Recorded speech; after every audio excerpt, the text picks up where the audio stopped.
With a constitution bearing phrases such as no religious test and make no law respecting an establishment of religion, the argument that the United States is legally Christian seems unreasonable.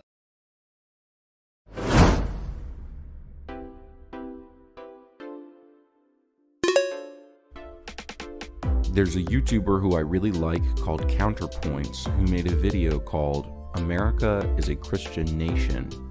The gimmick of this channel is that he takes an argument and methodically, sort of dispassionately makes the case against it. It's usually a pretty good watch, but as with anybody, he sometimes gets it wrong, and as you might guess, this is one of those times. He's not the only one on this issue. People from all over the political and religious spectrum seem to agree. Cosmic Skeptic, Bishop Robert Barron, David Pakman, Bill Maher, Michael Voris of Church Militant, and a resounding consensus within media and academia all agree the United States was founded as a secular country with maybe a smattering of Christian influence. Counterpoints lays the argument out the best, though, in my opinion, so I'm just going to respond to him. Counterpoints starts off pretty strong. When arguing over how the United States of America was founded, it would seem perfectly reasonable to quote the founders. But the founding fathers were independently minded individuals, many of whom were complicated characters who argued with one another and conceived their new nation in spite of their many differences. So while each one was entitled to their own opinions, those opinions are ripe for the cherry picking. I couldn't agree more. Remember this statement, by the way, it'll come up again. He continues. Regarding the Declaration of Independence, let's begin by conducting a simple word search. How many times does the term Christian appear in this document? Jesus, Bible, religion, God. The separate and equal station to which the laws of nature and of nature's God entitle them. How about Creator? All men are created equal, they are endowed by their Creator. And the term providence appears near the end of the Declaration as well. Each of these terms imply Christianity. They do directly reference a deity, but they do not directly reference Christianity, nor do they reference any particular religion. The United States Constitution, the supreme law of the land to this day. Once again, we'll begin by searching for keywords. Christianity, Christian, Jesus, Bible, God, Creator, religion, religious. Article 6. The senators and representatives before mentioned, and the members of the several state legislatures, and all executive and judicial officers, both of the United States and of the several states, shall be bound by oath or affirmation to support this Constitution, but no religious test shall ever be required as a qualification to any office or public trust under the United States. Let's examine now the Bill of Rights for any of the terms we've already searched for. Congress shall make no law respecting an establishment of religion or prohibiting the free exercise thereof. With a constitution bearing phrases such as no religious test and make no law respecting an establishment of religion, the argument that the United States is legally Christian seems unreasonable. Counterpoints is right, I think, to stick to the legal framework of the period, and I'm going to do the same thing. This is going to take a while, so just bear with me here. According to the Virginia Declaration of Rights, published in June 1776, Article 16, that religion or the duty which we owe our Creator and the manner of discharging it can be directed only by reason and conviction, not by force or violence, and therefore all men are equally entitled to free exercise of religion according to the dictates of his conscience, and that is the mutual duty of all to practice Christian forbearance, love, and charity towards each other.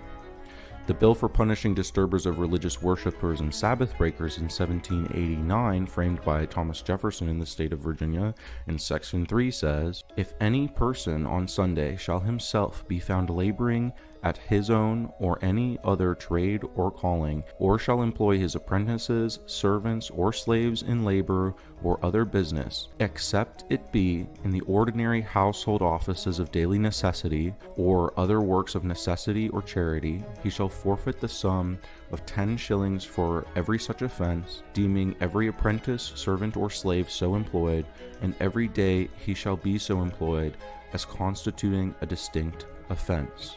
The Pennsylvania Oath of Office, according to its 1776 Constitution, requires the forsworn to acknowledge the scriptures of the Old and New Testament to be given by divine inspiration. The South Carolina Constitution of 1778, Article 38 states, "The Christian Protestant religion shall be deemed and is hereby constituted and declared to be the established religion of this state." And further, "The following 5 articles, without which no agreement or union of men upon pretense of religion shall entitle them to be incorporated and esteemed as a church of the established religion of the state.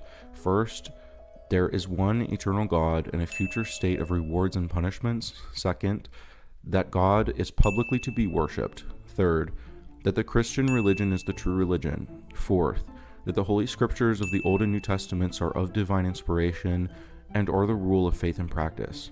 Fifth, that it is lawful and the duty of every man being thereunto called by those that govern to bear witness to this truth." The first part of the 1780 Massachusetts Constitution, Article 3 states, "The people of this Commonwealth have a right to invest their legislature with the power to authorize and require, and the legislature shall from time to time authorize and require the several towns, parishes, precincts, and other bodies politic or religious societies to make suitable provision at their own expense for the institution of public worship of God, and for the support and maintenance of public Protestant teachers of piety, religion, and morality. And further, every denomination of Christians, demeaning themselves peaceably and as good subjects of the Commonwealth, shall be equally under the protection of the law." The Constitution of North Carolina of 1776, "No person who shall deny the being of a God, or the truth of the Protestant religion, or the divine authority of either the Old or New Testaments, or who should hold religious principles incompatible with the freedom and safety of the state, should be capable of holding any office or place of trust in the civil government of the state." The Constitution of Delaware Oath of Office states, "I do profess faith in God the Father, and in the Lord Jesus Christ, his only Son, and in the Holy Ghost, one God and blessed forevermore, and I do acknowledge the Holy Scriptures of the Old and New Testaments to be given by divine inspiration." The Maryland Declaration of Rights asserts in Article 19 that, "As it is the duty of every man to worship God in such a manner as he thinks most acceptable to him, all persons professing the Christian religion are equally entitled to protection in their religious liberty." And continues in Article 35, "No other qualification ought to be required on admission to any office or trust or profit than such oath of support and fidelity to this state, and such oath of office as shall be directed by the Constitution or the legislature of this state, and the declaration of the belief in the Christian religion." In New Jersey's original Constitution, "No Protestant inhabitant of this colony shall be denied the enjoyment of any civil right on account of his religious principles, but that all persons professing a belief in the faith of any Protestant sect, and who shall demean himself peaceably under the government, shall be capable of being elected unto any office or profit of trust, or of being a member of either branch of the legislature." The New Hampshire Constitution of 1792 encourages the support and maintenance of public Protestant teachers for piety, religion, and morality. The 1777 Constitution of Georgia states, "All the members of the legislature shall be of the Protestant religion." The Vermont Constitution states, "Every sect or denomination of Christians ought to observe the Sabbath or Lord's Day, and keep up some sort of religious worship, which to them shall seem most agreeable to the revealed will of God." The Connecticut Constitution, "Each and every society or denomination of Christians in this state shall have and enjoy the same and equal powers, rights, and privileges, and shall have power and authority to support and maintain the ministers or teachers of their respective denominations." All of this leads me to agree with the legislature of New York in 1838, who responded to an appeal to remove Sabbath laws like the one we talked about in Virginia in this way: "It is quite unnecessary to enter into a detailed review of all of the evidences that Christianity is the common creed of this nation. We know it and we feel it, as we know and feel any other unquestioned and admitted truth. The evidence is all around us and before us and with us. We know, too, that the exceptions to this general belief are rare, so very rare that they are sufficient only, like other exceptions, to prove the general rule."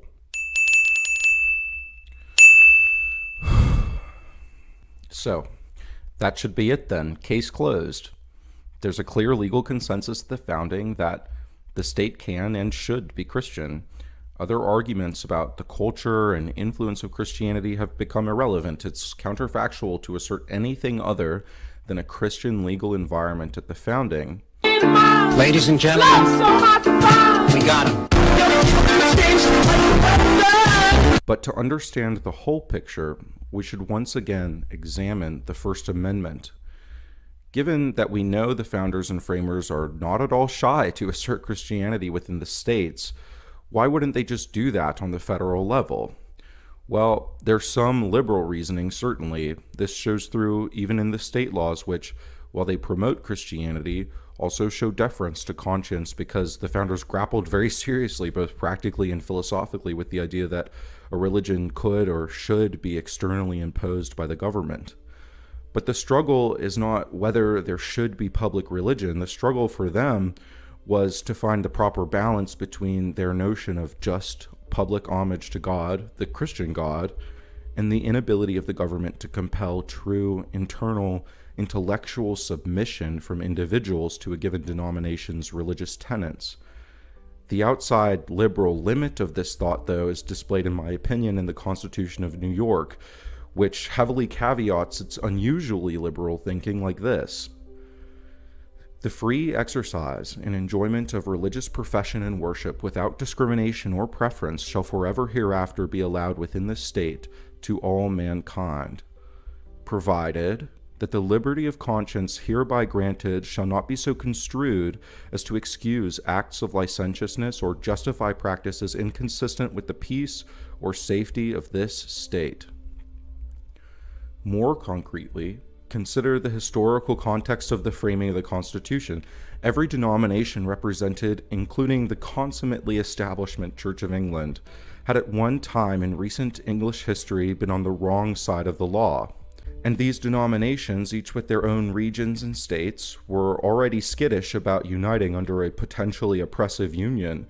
What if one religion were to gain enough dominance at the federal level to assert their own denomination with the full force of the government?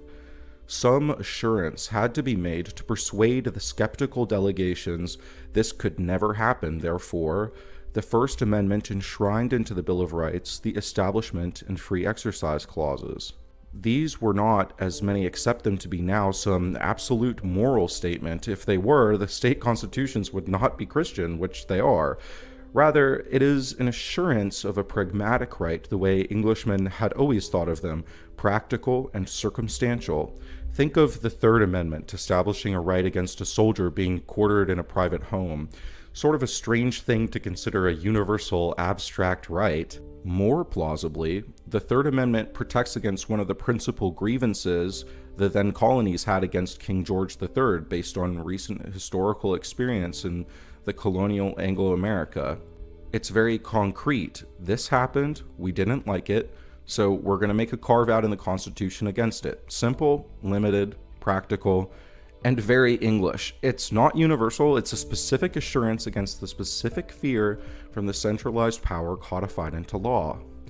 James Madison, writing in 1834 in his letter on nullification, references the essential distinction between a constitutional right and the natural and universal right.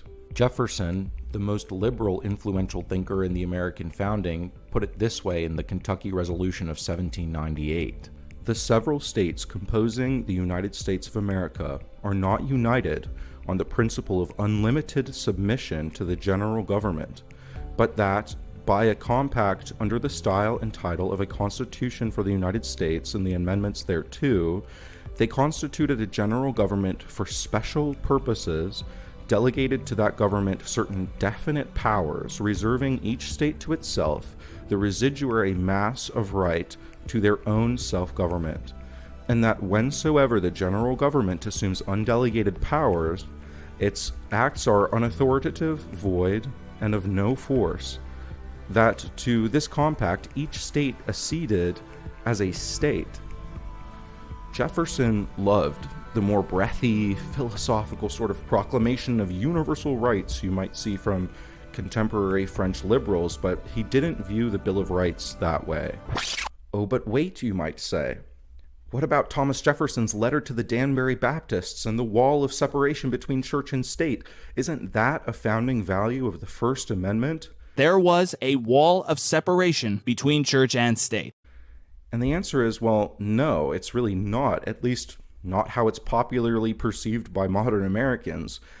As Justice Rehnquist explains in his dissent in Wallace v. Jeffrey in 1985, it is impossible to build sound constitutional doctrine upon a mistaken understanding of constitutional history. Thomas Jefferson was, of course, in France at the time of the constitutional amendments known as the Bill of Rights, when they were passed by Congress and ratified by the states. His letter to the Danbury Baptist Association was a short note of courtesy written 14 years after the amendments were passed by Congress. He would seem to any detached observer as a less than ideal source of contemporary history as to the meaning of the religion clause in the First Amendment. And the justice continues, "It would come as much of a shock to those who drafted the Bill of Rights as it would to a large number of thoughtful Americans today to learn that the Constitution, as construed by the majority, prohibits the Alabama legislature from endorsing prayer. George Washington himself, at the request of the very Congress which passed the Bill of Rights, proclaimed a day of public thanksgiving and prayer to be observed by acknowledging with grateful hearts the many and signal favors of Almighty God. History must judge whether it was the father of his country in 1789 or a majority of the court today, which has strayed from the meaning of the Establishment Clause." By the way, this case was about public prayer in Alabama, when Counterpoints casually mentions, The Ten Commandments are not legally permitted to be on display in courthouses, or on any government property for that matter. They can and have been removed on constitutional grounds. you would think from his framing that having them there was some sort of oversight, which for hundreds of years simply slipped the public's notice. What took them so long? Why did the public religious statuary come down at this specific time? And why, for that matter, was Justice Rehnquist in the dissent and not in the majority? Well, the legal doctrine of incorporation, which springs from the Due Process Clause of the 14th Amendment, is the reason. This doctrine states essentially that every stipulation in the federal Constitution would also apply equally to the individual states. So where before the Establishment Clause of the First Amendment could comfortably coexist with the religious establishment in each state, now this was deemed unconstitutional. But the 14th Amendment was passed in 1868, and the doctrine of incorporation has been bouncing around the courts since Gitlow v. New York in 1925. That said, it was far from accepted as broad, all-encompassing doctrine until 1962 due to key shifts in the makeup of the Supreme Court. And interestingly enough, this shift in the court coincided exactly with the sudden realization that the Ten Commandments must come down and that public prayer must go, hence Justice Rehnquist's dissent in 1985. We are a long, long way historically from the founding by that point, and even from the 14th Amendment. And still this issue is controversial, even within the Supreme Court. So Counterpoints' characterization of the issue is wrong and ahistorical here as well. I thought he said, rather than observing the country as it is now, let's examine the country as it was when it was founded. Thomas Jefferson, being well before the 14th Amendment or the doctrine of incorporation, appreciated the very distinction the modern courts use him to undermine. In a letter from President Jefferson to the Reverend Samuel Miller in 1808, the president says, "Certainly, no power to prescribe any religious exercise or to assume any authority in religious discipline has been delegated to the general government. It must then rest with the states." The use of President Jefferson's letter to the Danbury Baptists as justification for incorporation, given the fact that Jefferson was such a staunch opponent of even the comparatively modest attempts during his time to assert federal power, is nothing short of bizarre. Are you becoming sympathetic with Justice Rehnquist's frustration? Not only have the courts taken a post hoc approach where they treat an offhand letter from a founder who wasn't even involved with the ratification of the amendment he's talking about as more meaningful than the actual contemporary legal consensus, that very same founder wouldn't have even agreed with their use of him.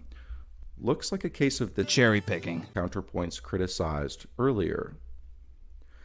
And this misunderstanding pervades the whole video when Counterpoint says, The United States Constitution, the supreme law of the land to this day. I can only guess, based on the rest of his arguments, that he is presuming the doctrine of incorporation, retroactively applying it to the founding era as though the individual states had all just missed the memo. This is not the case. There is a clear legal as well as cultural consensus behind Christianity, usually Protestant to the exclusion of Catholics, but never Jewish or secular. In fact, the aversion to secular humanism was so strong that Thomas Paine, the previously popular author of the patriot pamphlet Common Sense, had to flee to France and was excluded from polite society and influence, due in large part to his open deism. Even his friendship with President Jefferson could not save him. Jefferson himself, long held as an indication of deism's dominance amongst the founders, was careful with his public words. As the third president of the United States, he came under attack for not proclaiming national days of religious penance and thanksgiving, as Presidents Washington and Adams had done. He gingerly skirts this criticism in his letter to Samuel Miller. It is only proposed that I should recommend, not prescribe, a day of fasting and prayer. That is, that I should indirectly assume to the United States an authority over religious exercise, which the Constitution has directly precluded them from. Is President Jefferson really indicting his predecessors over violating the Constitution? Is he, ever the absolutist, finding plausible cover for his lack of belief? Or is he perhaps indicating that his trepidation against centralization extends even this far to religion? It's hard to say, but whatever the case, President Jefferson, the politician, knew he could not be completely frank about his deism. And, like the feminist who supports President Clinton and the evangelical who supports President Trump, it is not a given that those who supported President Jefferson would necessarily have endorsed every aspect of his person, even if they knew he was a deist, which they really didn't. Counterpoints is skeptical, I think, that modern examples pointing out the very Christian nature of the founding are usually conservative Protestants who think that the Christian founding implies something about modern politics, which could in turn indicate some results-oriented reasoning. Often, when the Founding Fathers are quoted, the argument being made is that America ought to be a Christian nation. And, in fact, most of the research that changed my mind on this issue came from a collection of works from the founding called The Sacred Rights of Conscience, edited by the Christian academics Daniel L. Dreisbach and Mark David Hall. I think the fact they are interested in this topic does suggest that they are perhaps trying to influence the country in a certain way, but that's irrelevant to the historical record. If the evidence is there, that should be the end of the question regardless. I was really shocked when I first saw the evidence I presented to you here. All through high school and college, the constant presumption was with counterpoints. The presumption that separation of church and state is absolute and intrinsic to the American founding, held alike by friends and foes. Many on the American right, like Patrick Deneen and Chris Ferrara, have built up whole schools of thought opposing this false premise. Many more, from libertarians to secular Republicans to everyone left of Joe Manchin, holds it as unquestionable American civic dogma. The only dissenters were presumably uneducated two-bit preachers, cringy boomer conservatives, and Lauren Boebert, I guess. Not so for the high-minded intellectuals like Bill Maher.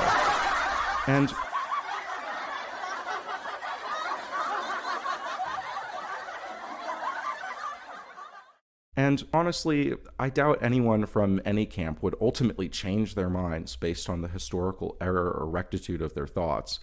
Christians perhaps would always have said the founding was Christian regardless, even if they had no response to counterpoints themselves. The rest will simply say that the modern approach is the right one, and even though they had always advocated for their approach as though it were the historically righteous one, finding out they were actually wrong won't change their own view. It will only change their historical view. They're not wrong. It's the founders who were wrong. Even though they were happy to invoke the founders' authority when they were under the false impression. But at the very least, we can now all acknowledge that historically, counterpoints and By extension, the overwhelming majority of our society is wrong on this, and not just a little wrong, astonishingly wrong. Even people who, like counterpoints, put in a little extra effort are not immune to the overwhelming dominance of the false narrative. We now have in America whole schools of thought based on an unserious and ahistorical conjecture. And if you disagree with the founding consensus, there is of course nothing inherently wrong with that. I have my gripes, and so should any free-thinking person. The founders and framers are not infallible gods. But a solid understanding of the history will reframe the way we think about this issue in line with reality. Even if you don't like conservative American Christians, you can still acknowledge when they are correct, which historically speaking, they certainly are here.